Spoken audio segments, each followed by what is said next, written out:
একদম সোজা সাপটা শুরু করি। পুরুষেরা কেন নারীদের চেয়ে কম বাঁচে? চলুন আজকের এই বিশ্লেষণে সেই চমকপ্রদ জেনেটিক রহস্যটাই উন্মোচন করি। পরিসংখ্যান কিন্তু মিথ্যা বলে না। আমাদের বাংলাদেশেই দেখুন, নারীদের গড় আয়ু যেখানে ৭৭ বছর, পুরুষদের সেখানে মাত্র ৭৪। তো এমনটা কেন হয়? অনেকেই হয়তো কাজের চাপ বা স্ট্রেসকে দোষবেন, কিন্তু আসল কালপ্রিট কি? আমাদের জিন।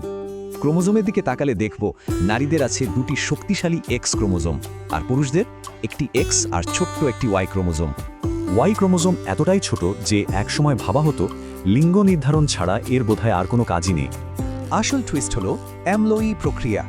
ভাবা যায় বয়স বাড়ার সাথে সাথে রক্তকোষ থেকে এই ক্রোমোজোম স্রিফ গায়েব হয়ে যায়। সংখ্যাগুলো কিন্তু বেশ শকিং। বয়স ৬০ ছুতে না ছুতে প্রায় ৪০% পুরুষ তাদের এই ক্রোমোজোম হারাতে শুরু করেন। আর ৯০-এর কোঠায় গেলে অবস্থা আরও ভয়াবহ।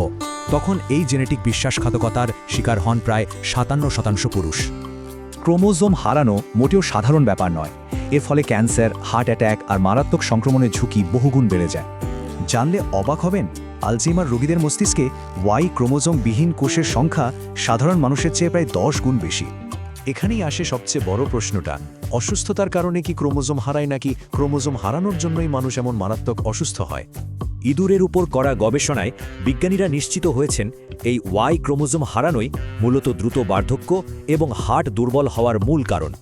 দেখা যাচ্ছে ওই অল্প কয়েকটি জিনই আসলে আমাদের ইমিউন সিস্টেমকে নিয়ন্ত্রণ করে, এমনকি শক্তিশালী ক্যান্সার ফাইটার হিসেবেও কাজ করে। ঠিক এই কারণেই বিজ্ঞানীরা এখন এই ছোট্ট ওয়াই ক্রোমোজোমকে মানুষের শরীরের এক বিশাল বডিগার্ড বা পাহারাদার হিসেবে ডাকছেন। নারীদের একটি এক্স ক্রোমোজোম নষ্ট হলেও ব্যাকআপ থাকে, কিন্তু পুরুষদের ওই একটাই ওয়াই ক্রোমোজোম হারিয়ে গেলে কোনো ব্যাকআপ নেই। আর সবচেয়ে ভয়ের ব্যাপার কি জানেন? ধূমপান এবং মারাত্মক পরিবেশ দূষণ এই ক্রোমোজোম হারানোর প্রক্রিয়াকে কয়েক গুণ ত্বরান্বিত করে দেয়।